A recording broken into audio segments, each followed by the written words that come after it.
Malaysian health authorities has reassured that the AstraZeneca COVID-19 vaccine is safe for use. Health Minister Datuk Seri Dr. Adam Baba said the vaccine will be administered to those aged 60 years and older in the country. Ministry officials said data showed the vaccine is suitable for use for those aged 60 and older and was looking into available data before approving it for use in other age groups. Some countries halted the use of the vaccine due to rare blood clot scares, which were reported mostly among women recipients under the age of 50. Medical regulators in Britain and Europe said the Oxford-made vaccine's protection against symptomatic COVID-19 still outweighs the risks. Malaysia received its first shipment of about 270,000 doses of AstraZeneca's vaccine on Friday and is expecting 600,000 doses by June. The country secured a total of 12.8 million doses of the vaccine, by which half was secured through the COVAX facility. The CanSino COVID-19 vaccine has yet to be approved by the National Pharmaceutical Regulator Agency, NPRA, to be brought in and used in the country. Coordinating Minister for the National COVID-19 Immunization Program, Khairi Jamaluddin, said the NPRA was in the midst of studying the vaccine from China before it could be approved. Khairi was commenting on the status of the CanSino vaccine, which was previously requested by the Sarawak state government for the use of the people in the state. He added that previously the Sarawak government had asked for the vaccine, but the government will only be able to give them the CanSino vaccine once it is approved. He also said that the CanSino is a single-shot COVID-19 vaccine that is very suitable for those living in rural areas. Malaysia reported 2,776 daily COVID-19 cases today, with 13 virus-related deaths. As the country faces a developing fourth wave of infections, it is important for the National COVID-19 Immunization Program to continue, says CEO of Galen Centre for Health and Social Policy, Azrul Muhammad Khalib. How is Malaysia's vaccination rate looking so far, and what can be done to ramp up the program? The vaccination rate at this point could definitely be better. As of today, around 801,000 people have received at least one dose of the vaccine. And out of that number, 504,000 people have completed their vaccinations after getting 2 jabs. If we're aiming for 80% of the country's population, there will be 26 million people that will have to receive a COVID-19 vaccine. So we are still 25.5 million individuals away from reaching the target of 80% of Malaysia's population. Azrul said due to the inconsistent vaccine supply in the country, it is unlikely that Malaysia could reach the target of achieving herd immunity by year-end. In order for us to reach that, we would actually have to receive at least 51 million doses, which is basically Malaysia's full order, the Pfizer, BioNTech, Sinovac and AstraZeneca orders by the end of the year. That means the full order in order for us to reach that total number of doses. The main problem here that is being faced by most countries at the moment is actually the reliability, predictability and consistency of the vaccine supply, which have been already ordered but not yet received. The good news is that the NPRA has just approved the emergency use of the Sinovac vaccine manufactured as part of the fill-finish agreement with Pharmaniaga, and a few 100,000 doses of the AstraZeneca vaccine has also been received as of last weekend. However, even those will be used for people fitting certain profiles, such as those being above the age of 60. So it isn't as straightforward as we want it to be. So I'm very happy to see that our vaccine policies are adapting to the new information and new science that has become available, so that we're able to get along and get on with vaccinating as many people as possible, and to ensure that they're shots to arms as soon as the vaccines arrive.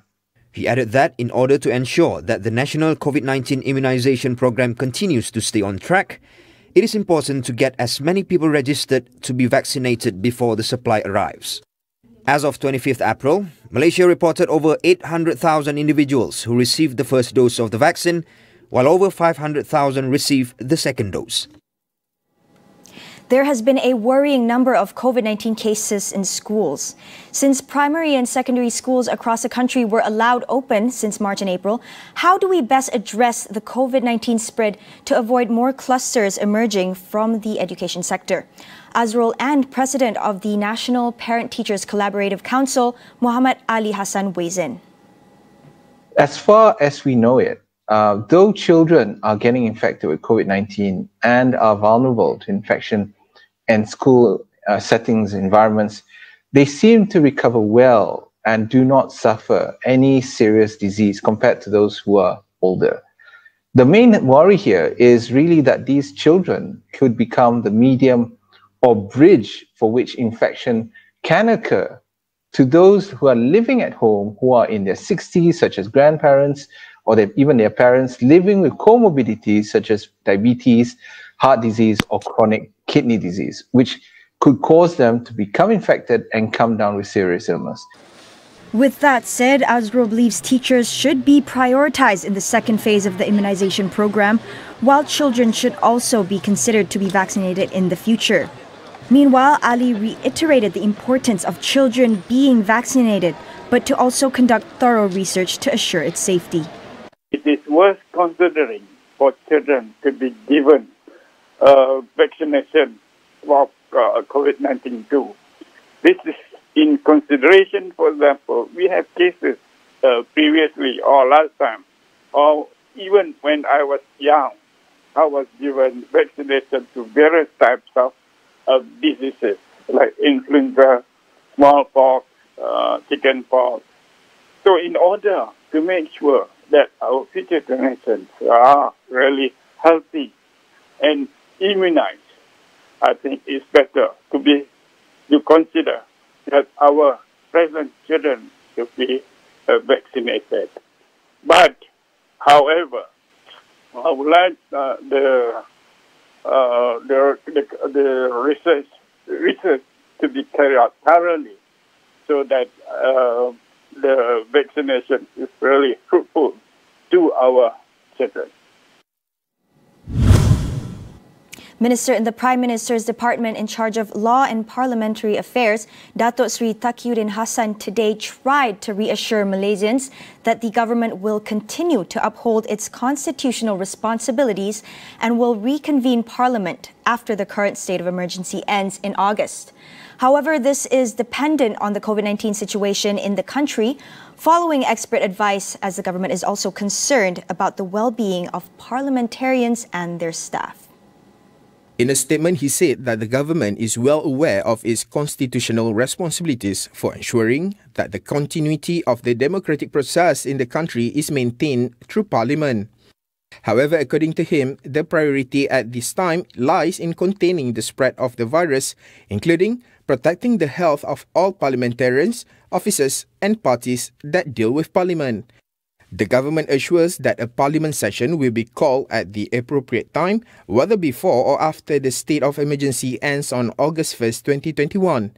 However, he added the matter will be dependent on the advice and views of experts, as weighed by the government from all relevant parties, especially the Ministry of Health and National Security Council. Taqiyuddin then reiterated that all parliamentarians, including opposition members, can send their queries, views or complaints to the government through the appropriate channels, including the Special Independent Emergency Committee 2021 SIEC.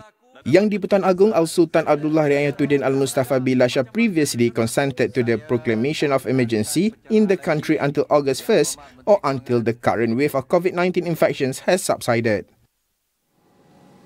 A total of 5 billion ringgit from the National Trust Fund, or KWAN, will be used to expedite the purchase of COVID-19 vaccines, said Finance Minister Tengku Datuk Sri Zafrul Tengku Abdul Aziz. He added that the use of the trust fund is only limited to procuring vaccines and not for other purposes that are not stated under the law. Under Section 6, the National Trust Fund Act 1988 in bracket Act 339 allows KWAN to be used after 10 years for development expenditure and to finance soft loans to the federal and state governments. On April 21, the government passed an amendment to Act 339 that enables the trust fund to be used for the purpose of procuring vaccines and any other expenses related to it through the Emergency National Trust Fund Ordinance Amendment 2021. Tengku Zafrul said it was aimed at expediting the national COVID-19 immunization program so as to achieve herd immunity by the end of this year instead of February 2022. He said this was not the first time that the government had tapped into the trust fund, as 42 million ringgit had been used previously from the same fund for the Paya Indah Wetlands project. He said KWAN was set up to ensure optimal use of the country's stable natural resources for the benefit of the country and future generations. We'll take a short break. Stay with us.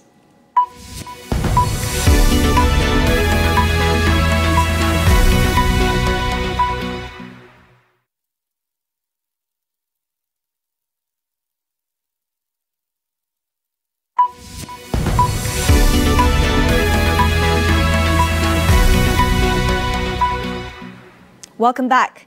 India again reported a record high of daily COVID-19 cases today, making it the 5th consecutive day the country set a global daily record. Over 350,000 cases were reported in 24 hours as the country battles overcrowded hospitals, a lack of oxygen supplies and beds. The second most populous country of 1.3 billion recorded a total of 17.31 million infections and some 195,000 deaths after 2,812 deaths were reported on Monday. Countries including Britain, Germany and the United States pledged to send urgent medical aid to fight the crisis overwhelming its healthcare infrastructure. On Sunday, President Joe Biden said the U.S. would send raw materials for vaccines, medical equipment and protective gear to India, while Germany also joined a growing list of countries pledging to send supplies. Thailand will close its border to travelers from India, with the exception of the Thai citizens, starting Saturday, the Thai embassy in New Delhi announced today. The decision follows the huge surge of COVID-19 cases in the subcontinent.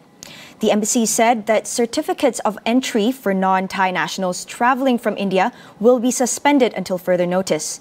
A total of 901 cases reported today were in Bangkok, which has been the epicenter of the outbreak. Parks, gyms, cinemas and daycare centers in Bangkok were ordered to shut starting today until May 9, while 20,000 baht fine was introduced for not wearing masks in public. Thailand's Prime Minister Prayut Chan-o-cha was also fined 6,000 baht today for breaching rules and not wearing a face mask.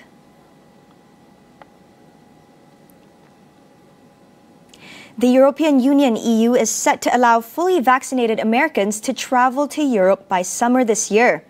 The announcement comes after borders for non-essential travels have been suspended for more than a year.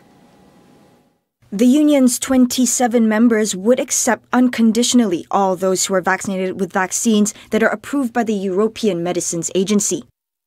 European Commission President Ursula von der Leyen said this leeway is made possible because the United States use vaccines approved by the agency, including Pfizer, Moderna and Johnson & Johnson COVID-19 vaccines. Even so, she did not mention when travel could resume after the EU largely shut down non-essential travel for more than a year. Recent corruption trials have lifted the veil off politicians' control over foundations or yayasan, illicit donations, patronage and secret war chests. Tonight on Consider This, we speak to our panelists about C4 Centre's recent report. That is all we have for you on AWANI tonight. Get the latest news updates on COVID-19 and COVID-19 vaccines from astroawani.com and Astro Awani app. I'm Saraya Mia. We'll see you again.